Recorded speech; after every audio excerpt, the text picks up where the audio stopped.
Selamat pagi, perkenalkan nama saya Vonilia Viola Casta, NIM 20110417108, kelas A1 Manajemen, mata kuliah Manajemen Pemasaran, dosen pengampu Pak Adi Mursalim, SEMM.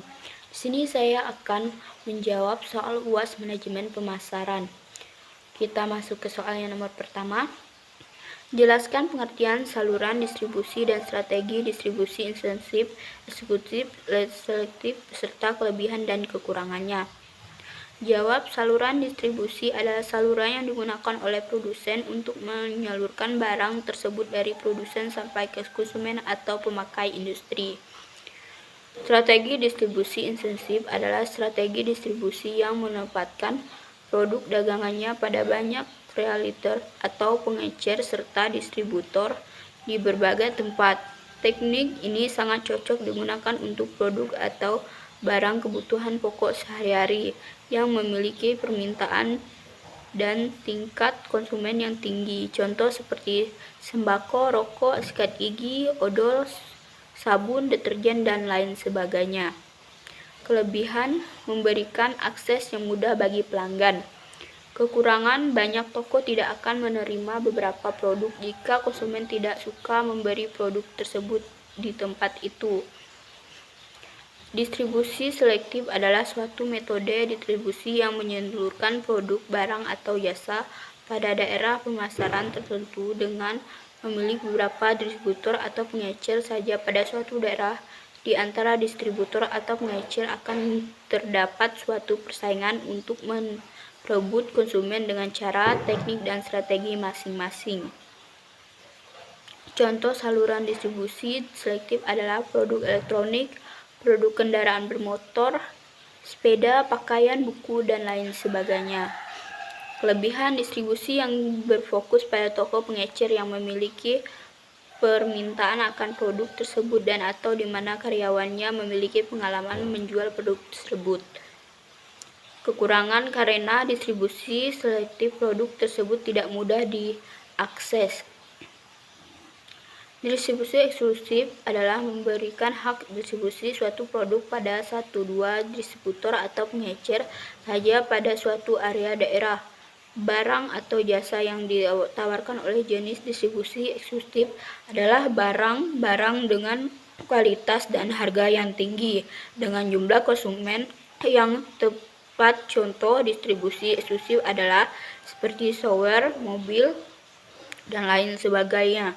Kelebihan, produsen tersebut dianggap premium. Produsen juga menjamin bahwa toko pengecer di mana produk distribusi akan mampu melayani produk dengan layak. Kekurangan, akses produk kepada pelanggan terbatas. Kita masuk ke soal nomor 2. Apakah perbedaan antara baur promosi dan baur pemasaran? Jelaskan dengan faktor-faktor serta bagaimana cara menentukan anggarnya. Jawaban, bauran promosi adalah suatu kegiatan pemasaran terhadap suatu produk agar produk yang dipasarkan memberikan hasil yang memuaskan. Faktor-faktor bauran promosi: jenis pasar produk, tahap kesiapan pembeli, tahap siklus hidup produk, tahap kemunduran. Bauran pemasaran ialah seperangkat alat pemasaran yang digunakan untuk mencapai tujuan pemasaran dalam memenuhi target. Faktor-faktornya: produk merupakan bentuk pengeluaran yang ditunjukkan untuk pemuasan kebutuhan dan keinginan pelanggan. Harga: bauran harga berkenaan dengan kebijakan, strategi, dan taktik seperti tingkat harga, struktur diskon, syarat pembayaran di tingkat diskriminasi harga di antara berbagai kelompok pelanggan. Saluran distribusi merupakan keputusan yang menyangkut kemudahan dalam akses terhadap barang dan jasa bagi para konsumen. Promosi merupakan berbagai macam cara ditempuh perusahaan dalam rangka menjual produk tersebut kepada konsumen. Menentukan anggaran, bauran promosi adalah dengan mengalokasikan dananya lebih banyak kepada kegiatan seperti promosi, penjualan program, hubungan masyarakat, dan lain-lain. Bauran pemasaran ialah dengan lebih mengendapkan produk, harga, saluran distribusi, dan bauran promosi dalam melakukan pemasaran. Nomor 3. Bagaimana cara strategi marketing untuk UMKM yang baru berkembang? Jawab. Pada umumnya, kegiatan pemasaran berikut dengan koordinasi beberapa kegiatan bisnis. Strategi pemasaran ini dipengaruhi oleh faktor-faktor sebagai berikut. Faktor mikro yaitu perantaran pemasaran, pemasok, pesaing, dan masyarakat. Faktor makro yaitu demografi, ekonomi, politik, atau hukum, teknologi, fisik, dan sosial budaya. Berikut ini adalah hal-hal yang perlu diperhatikan untuk pemasaran dari sudut pandang penjualan. Tempat yang strategis, produk yang bermutu, harga yang kompetitif, promosi yang gencar. Dari sudut pandang konsumen, kebutuhan dan kegiatan konsumen, biaya konsumen, kenyamanan, komunikasi. Saat ini ada satu strategi pemasaran yang sedang digencar dilakukan oleh banyak orang, yaitu promosi online melalui web. Dengan adanya promosi, produsen atau distributor mengharapkan kenaikan angka penjualan. Tujuan promosi diantaranya menyebarkan informasi produk kepada target pasar potensial untuk mendapatkan kenaikan penjual dan profil atau laba, untuk mendapat konsumen baru dan menjaga kesetiaan konsumen, untuk menjaga kelebihan penjualan ketika terjadi lesu pasar, membedakan serta mengunggulkan produk dibandingkan produk saingan, membentuk citra produk di mata konsumen sesuai dengan yang diinginkan, mengubah tingkat laku dan pendapat konsumen. Masuk ke soal nomor 4. Dengan adanya promosi, produsen distributor mengharapkan kenaikannya angka penjualan. Sebutkan dan jelaskan tujuan promosi. Jawab, orang melakukan promosi untuk mencapai suatu tujuan tertentu. Adapun tujuan promosi berdasarkan rangkaian dari berbagai sumber adalah untuk menyebarluaskan informasi suatu produk kepada calon konsumen yang potensial, untuk mendapat konsumen baru dan untuk menjaga loyalitas konsumen tersebut, untuk menaikkan penjualan serta laba atau keuntungan, untuk membedakan dan mengunggulkan produknya dibandingkan dengan produk kompetitor, untuk branding atau membentuk citra produk di mata konsumen sesuai dengan yang diinginkan, untuk merubah tingkah laku dan pendapat konsumen tentang suatu produk. Jadi, kesimpulannya, tujuan utama dari promosi adalah produsen atau distributor akan mendapatkan kenaikan angka penjualan dan meningkatkan profit atau keuntungan. Kita masuk ke soal nomor 5. Coba Anda identifikasikan konsep inti pemasaran masing-masing dengan penjelasan singkat. Bagaimana kedudukan dan peran pemasaran untuk saat ini dan di masa yang akan datang dibandingkan dengan fungsi bisnis lainnya? Jawab, konsep inti pemasaran diantaranya adalah target market dan segmentation.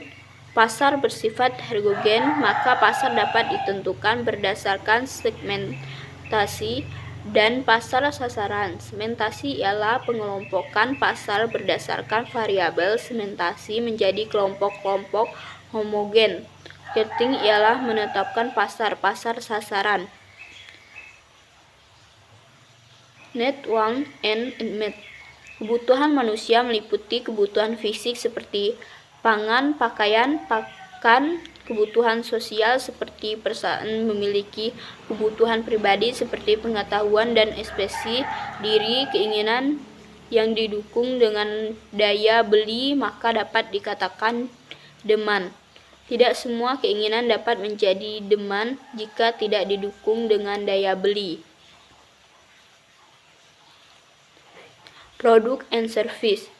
Produk ialah sesuai dapat ditawarkan dan dijual ke pasar, maka sesuatu tersebut harus dikelola dan dikembangkan karena akan dijual di pasar. Untuk sekarang, hal yang dapat dijual atau yang dibutuhkan konsumen ialah good, service, ide, information, expression, flash, urgency.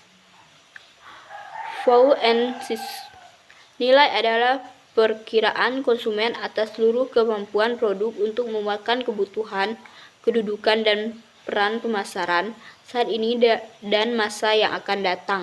Sangat penting bagi perusahaan karena konsumen pemasaran mengaskan bahwa kunci untuk mencapai sasaran organisasi adalah perusahaan harus menjadi lebih efektif dibandingkan para pesaing dalam menciptakan, menyerahkan, dan mengomunikasikan nilai pelanggan kepada pasar sasaran yang terpilih.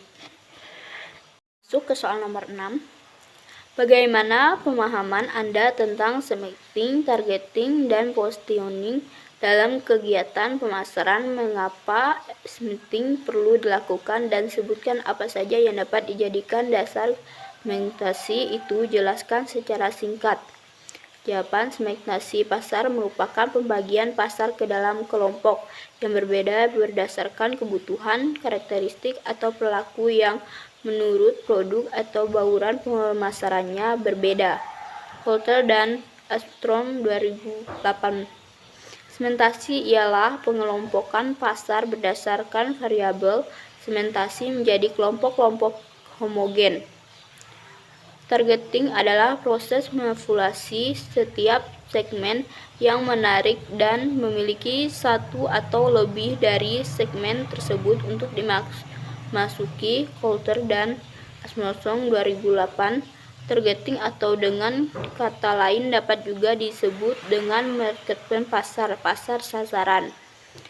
Positioning adalah penentuan posisi untuk membantu menekan hal-hal yang dapat menopang keunggulan, bersaing dengan mengidentifikasi dan melayani segmen-segmen pelanggan dan ceruk-ceruk pasar dengan kebutuhan yang jelas melalui sebuah strategi berbeda ataupun definisi.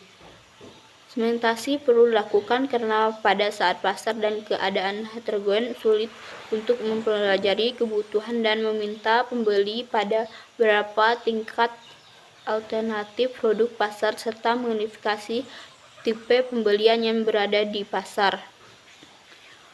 Variabel atau faktor yang dapat dijadikan dasar segmentasi di antaranya segmentasi geografi ialah membagi pasar menjadi unit-unit geografis yang berbeda seperti wilayah, negara, kota, atau pemukiman. Segmentasi geografi ialah pasar menjadi sejumlah kelompok berdasar variabel seperti usia, gender, ukuran, keluarga, pendapatan, pekerjaan, pendidikan, agama, ras, atau kebangsaan. Segmentasi psikografi ialah membagi beberapa menjadi kelompok yang berbeda berdasarkan kelas sosial, gaya hidup, atau karakteristik kepribadian. Segmentasi behavioral ialah membagi suatu pasar ke sejumlah kelompok berdasarkan pengetahuan, sikap, atau penggunaan. Langsung saja kita masuk ke soal nomor 7. Bauran pemasaran dalam kerangka program pemasaran perlu dirancang atau dikembangkan dan dilaksanakan sesuai dengan situs pemasaran. Coba Anda identifikasikan unsur-unsur bauran pemasaran itu masing-masing dengan penjelasan dan contoh bagaimana pula unsur-unsur bauran pemasaran itu berinteraksi. Jawaban, produk apapun yang dapat dijual ke pasar untuk memenuhi keinginan dan kebutuhan pasar. Produk ini contohnya macam-macam produk, kualitas, desain, features, brand, dan packing, size, atau service. Price, suatu yang dikeluhkan konsumen untuk membeli suatu produk sesuai biasanya ditetapkan oleh penjual terhadap produk yang dihasilkan dengan pertimbangan biaya-biaya yang dikeluarkan saat proses produk. Price ini contohnya list price, diskon, payment, kredit. Price, penempatan atau pendistribusi suatu produk untuk dijual ke pasar. Contohnya meliputi channel, katalog, advert, dan lain-lain. Promosi, sejenis komunikasi yang memberikan penjelasan yang menyajikan calon konsumen tentang barang dan jasa. Promosi ini contohnya iklan, promosi penjualan, sales post, public release, dan pemasaran langsung. Kita masuk ke soal nomor 8. Terdapat tahap-tahapan dalam melakukan Consumer Probability Analysis (CPA) menurut nomor 200872. Sebutkan dan jelaskan jawaban terhadap tahap dalam melakukan Consumer Probability Analysis menurut Moen, yaitu mengidentifikasi konsumer. Dalam mengidentifikasikan konsumen, pada dasarnya konsumen itu dapat dikelompokkan berdasarkan selera, usia, tingkat sosial, cara pendistribusi, kebutuhan konsumen, referensi, pendapatan, dan lain-lain. Menghitung consumer revenue dan consumer cost. Consumer revenue adalah pendapat yang diperoleh oleh perusahaan dalam melakukan usahanya, dan ini ditentukan oleh faktor jumlah pembelian konsumen akan produk, pemberian diskon pada konsumen, dan sales return and allowed. Consumer cost adalah biaya yang dibebaskan kepada konsumen pada saat konsumen mengkonsumsi produk atau aktivitas. Menganalisa mana konsumen yang menguntungkan dan mana yang kurang menguntungkan. Perusahaan harus menganalisis terlebih dahulu berapa margin yang diperoleh oleh pihak perusahaan dengan mengurangi pendapatan dan diperoleh dari masing-masing konsumen dengan biaya yang dikeluarkan untuk melayani masing-masing jenis konsumen. Kita masuk ke soal nomor 9. Silahkan buka link YouTube siapa pembicara dalam video itu dan pembicara itu berasal dari mana dan mengajak di mana. Sebutkan dan jelaskan teori-teori yang dibicarakan oleh pembicara tersebut dalam video tersebut. Jawaban: nama pembicara dalam video tersebut adalah Yuniari Santanto, IEUNS. Pembicara tersebut berasal dari Solo, Jawa Barat dan mengajar di Universitas 11 Maret. Teori yang dibicarakan yakni layanan, sektor layanan, kategori layanan, perbedaan karakteristik layanan, hubungan konsumen, tipe layanan marketing, kualitas layanan. Kita masuk ke soal nomor 10. Silakan buka link ini dan tonton video, dan setelah menonton video ini apa yang dapat Anda ambil pelajaran? Jawab: pembelajaran yang saya ambil dalam video tersebut adalah pekerjaan itu tidak memandang fisik. Selagi kita selalu berusaha dan giat serta bertanggung jawab atas pekerjaan tersebut, maka tidak ada yang tidak mungkin meraihkan kesuksesan. Jangan pernah meremehkan seseorang karena kesuksesan tidak memandang fisik serta latar belakang.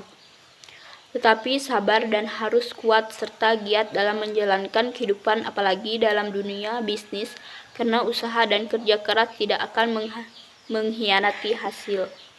Sekian dan terima kasih.